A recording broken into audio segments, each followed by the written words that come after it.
much for joining us for another segment on the Power Play. You can listen on iHeartRadio.com. We have a very special guest with us today. A lot of you are going to be familiar with him. Some of you are not. So we're going to unpack his legacy. But Hue Hef, he isn't just another rapper. He's a rapper out of Staten Island. It's in his DNA. Same soil that built Wu-Tang, same pressure, same expectations. He earned his respect and he didn't get ignored. And so he's here with us today. Started at 7, Freestyle Friday vet, battle tested. And now he's stepping into album mode with Survival. Backed by real names, no clout, no gimmicks. So here he is. Thanks so much for joining us. Hue Hef, what's good, man? Thank you. What's up? What's up? What's up, everybody? How's everything? Hey, we're doing great, man. So we're going to discuss and unpack some different stuff, really more so just your background and everything. We're going to talk a little bit about, some different headlines that are going around. But first, let's unpack a little bit about like the origin story for you. You started at 7. Do you feel like today's artists skipped the training phase, right? Because battle rap was like a rites of passage. Talk about that a little bit. Yeah, no problem. So, I mean, today's music is definitely different. I believe it's actually going back to hip hop. But yeah, I believe they skipped the training phase, man. As far as battle rap and the ciphers, just we used to come outside and on the corner it'd be a group full of guys rapping, and if you wasn't up to par, you get booed. Right. That's kind of like, So honestly, yeah, I I do think, feel that way. yeah. And honestly, I feel like, because you don't get that really on the West Coast. I'm on the West Coast, but that's like the bread and butter of the East Coast. And that's how you know you're nice. Like, so you're battle Yeah, tested. yeah, And when you look at the history of the artists, whether it's the Beanie Siegels, whether it's the Cassidys, you know what I'm saying? Like, yeah. different Murder Mook, of course, like it was so polarizing just watching his run. What does it mean to really be a battle tested rapper versus like what microwave success looks like today in rap? So I mean, you have to stay ready. You got to be on top of your craft. Always, whether you're a freestyle rapper or a writer, just got to be on point. And That part. yeah, it's Stay just on point like yeah, icicles. yeah, that's a fact. That's a Okay. fact. Well, speaking on battle rap, super headlines within this last week. Jay-Z says battle rap might not be necessary anymore. Hot take. What's your take on that? I mean, Jay-Z is a very influential person. I don't know why he would say that, but he also said auto tune was dead and auto tune ain't died. So let's remember that part. So battle rap is definitely a part of the culture. Rap is a competitive sport, so people are always battling, man, in the game. And sometimes that brings the excitement. It's like wrestling, it's like you want to see what the person says next and who's gonna win. So battle rap is not dead. Battle rap is always gonna be around. Um, Battle rap is a part of the beginning of hip hop, and it's gonna be around to the hip hop won't end. It's That's gonna be right. around. And so obviously battle rap isn't dead. People love it. It's literally a sport. It's like a league, right? So you get those Don DeMarcos. Now, let's say this. For labels, Eminem tried to come out. He did the Slaughterhouse thing, and he's attempting to monetize it because it's monetizable. It's just like any other event. People love to see it. Buy popcorn, buy concessions, buy tickets. Like, what are Yep. the labels doing wrong in attempting to monetize battle rappers? What's your take on that? So I don't know. I don't know I think the lack of promotion. They're not really putting too much into it. Hmm. I mean, when I look at battle rap should be held just as a UFC fight or a boxing match. Hmm. It needs to be promoted like that. You know what Hmm. I'm saying? Because it's a match. So the Showtime and ESPNs and you know battle rap should be a part of that. You know what I mean? It's also Yeah. I believe it's hip hop, but it's also a sport as well. So I think that's where they're going wrong. They should, add it to those like platforms. Got it. So basically, bring in the more sponsors, Yes. more stages. It's like a sport. So market it like a sport. That makes perfect sense. So switching gears here into album mode, executive produced by Hands On. Talk about that a little bit. Yeah, so Survival is definitely an album that is self-titled. Um, us as dads and protectors and providers, sometimes it's like we're stuck in survival mode Hmm. to where you get up, it's like a repetitive day. You get up, you go to work, come home, you go to work. It's like, a father's job is never done. Um, That part. and as well as the state of the economy and everything going on. Things are so expensive. It's like you got to have two jobs just to be Man. comfortable and Oh, survive now. talk about So, it. so that's what survival is about. You know what I mean? To me, and not even just that. It's also just coming from where I come from.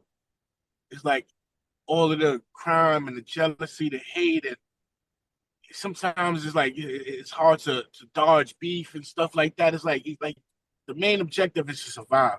Man, talk about it. Talk about it. Exactly. And so I love that because, today a lot of the rap is just sensationalized. It's all about the bling, whether they got it or not, or it's like, it went from the drug dealer to the drug addict, and that's what they're making Yeah, is cool. But, it's down to earth. It's reality rap. So it's bringing back the reality rap, and like everybody, majority of people can relate to what your album's about. So, hats off to you on that.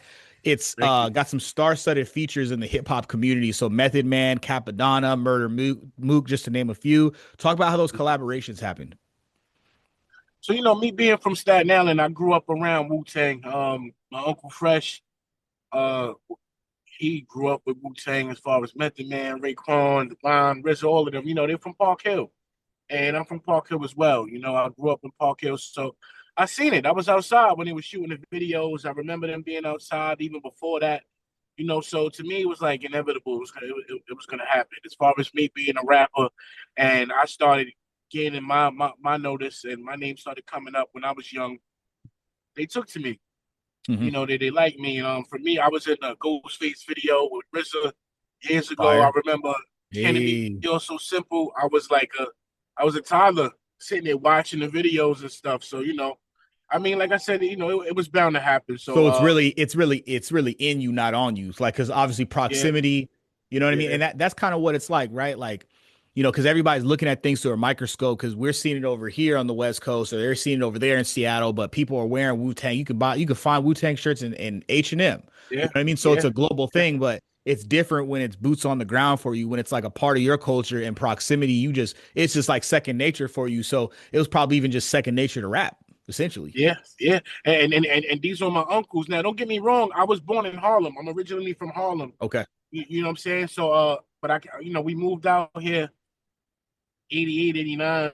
And I was in the Park Hill section. My father was running around Park Hill, and my uncle and stuff. So it's just like, like I said, my uncle also grew up with him. My uncle been out here. So, it just we seen all of that. So, it like you said, I guess it was bound to happen. But as far as the Murder Mook thing, how that came along is Black Nails. You familiar with Black Nails from the West Coast? No, I'm not actually. So he makes a lot of beats for like Kendrick, SZA. Okay. He works with Dr. Dre.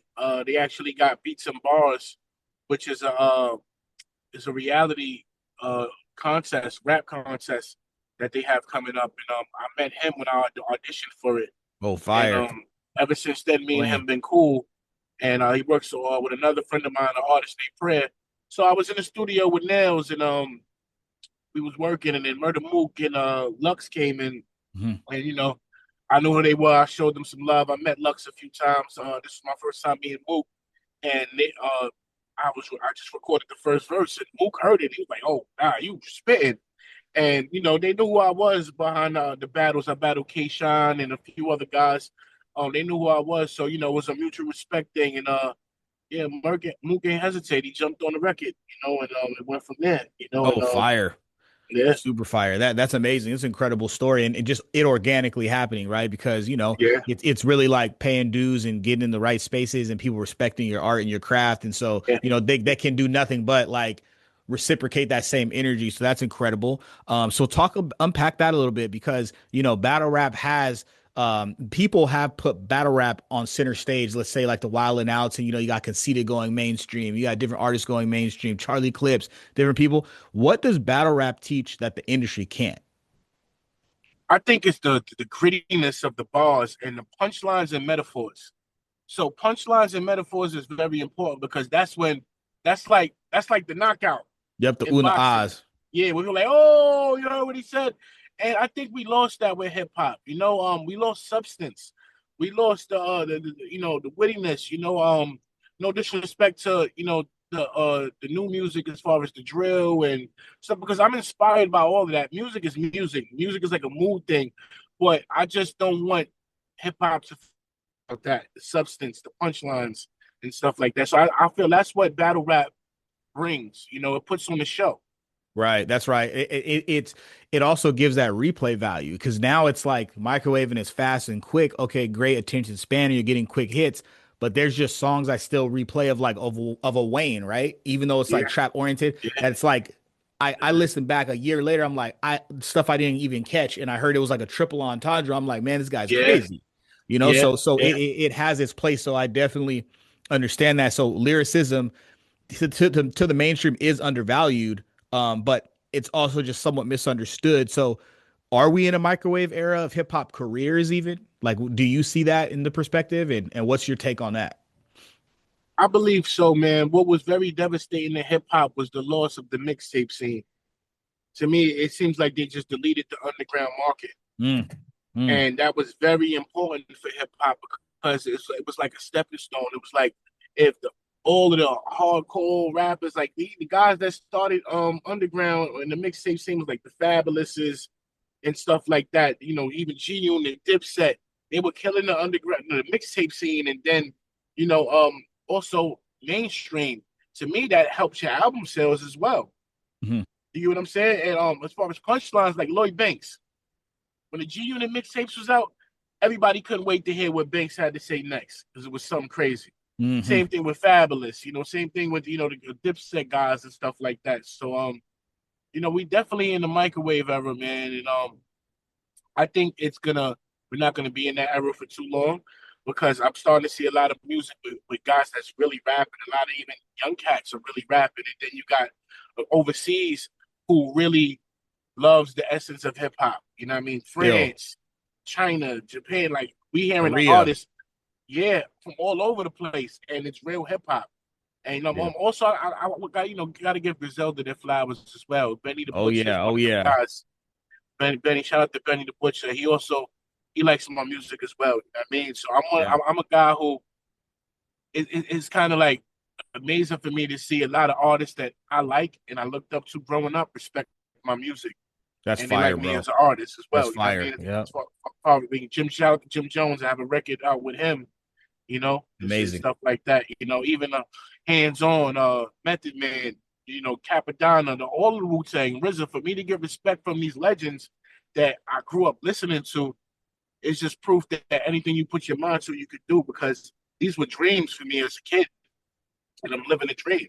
You know, Absolutely. And we already kind of know what survival, represents, right? So we unpack that, but dig a little deeper and tell us like what it really represents, how it separates from what's dropping today. Like how can people live with this body of work? okay, so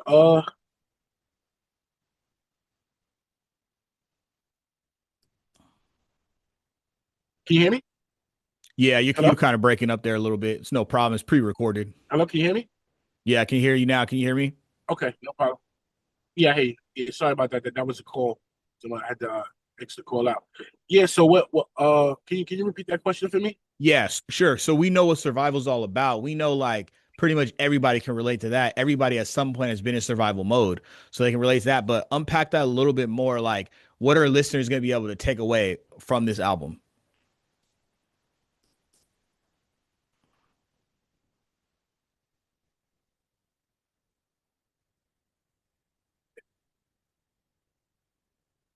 Okay, so what you can take from that, you can actually feel the pain, the hunger, you know, everything that's going is very relevant to what's going on right now in the world as far as the tariffs and the prices of everything. Can you hear me? Yeah, Okay, so like, in one of the lines, I said my daughter wants a Montclair, my son just wants a skateboard. Like a Montclair is like a 13 to $1,500 jacket, and your daughter wants it, and you want as a father, especially if your kid is doing good in school and stuff, you want to be able to get that for her. So it's like you making life decisions now. Okay, I'm gonna pay the light bill, or I'm gonna get that jacket for her today. You know what I mean? right. The bills are super high now. The light bill was just $400 for a month. You're like, wow, I'm barely home. Why is it like that? The gas bill up. So I feel everyone can relate to survival is because this is what we're going through. The country has put us in survival mode. Right. Everybody's Exactly. working. It's like it's literally like being caught in the matrix. But working, and we barely get time to enjoy, the little things and enjoy life because we're stuck in survival mode. Nice. So you're gonna So hear that. okay. You're So gonna hear so that in on the in a album. way, some people can use it as a blueprint to better understand the Yes, ecology of what's going on around them.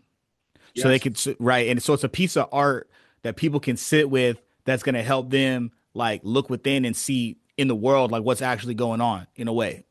yes, and also, so it's like mood music you can relate to as well. So it's like as far as when you're going through something. So say back in the days when you broke up with a girl and you kind of depressed, you threw on the R&B song that for how you feel. This is one of those, and what I tried to give is more motivation, more uplifting, and more things you can relate to. You know what I'm saying? Absolutely. I love that. I love that. That's a sound like mood music. You're saying that's a sound that's really Yeah, missing in yeah. hip hop today and just music today. So for the listeners that want to get in touch and like find out about the album, I know I'm excited to hear about it and listen to it. Where can they connect with you and pre-save the album, pre-order? Is it out now or No, no, no. It's actually we should have had a release date today, but we're gonna have a release date soon. But you guys can check on handsonent .com, I believe, and the real Hue Hef on Instagram, TheRealHuehef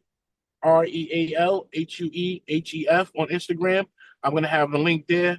Plus it's gonna be everywhere, Spotify, everything. You know what I'm saying? amazing? And we'll also send it to you and keep you updated and stuff. And hopefully, I can come back up here when the album drops and do another little session and see how you guys feel about it. Absolutely. And then last thing, any upcoming battles people should know about.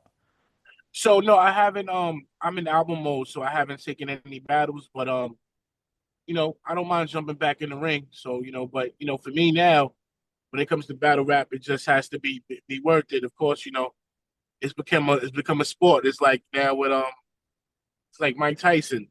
I want him back in the ring. He's going with some money. Yeah, yeah, yeah, yeah. That's right. That's right. That's right. Love it. Also, I battled out in Long Beach before with LA Battlegrounds. Okay. I battled Dre Vicious. He's a cool dude. Shout out to Dre Vicious from Watts. Um, Shout out Danny Myers. And, also man, Free Geechee Gotti, man, also a good brother. He came out here to Staten Island actually. There was a battle held in the Meth Lab studio, and he came. Shout out to Hands On in Meth Lab Studios. Stuff like that. This what we doing. Hands with up. Amazing. Amazing. Well, hey, thanks so much for joining us. Thanks for another segment of the Power Play. You can listen on iHeartRadio.com, and we are out. Salute, salute. I appreciate you, my brother.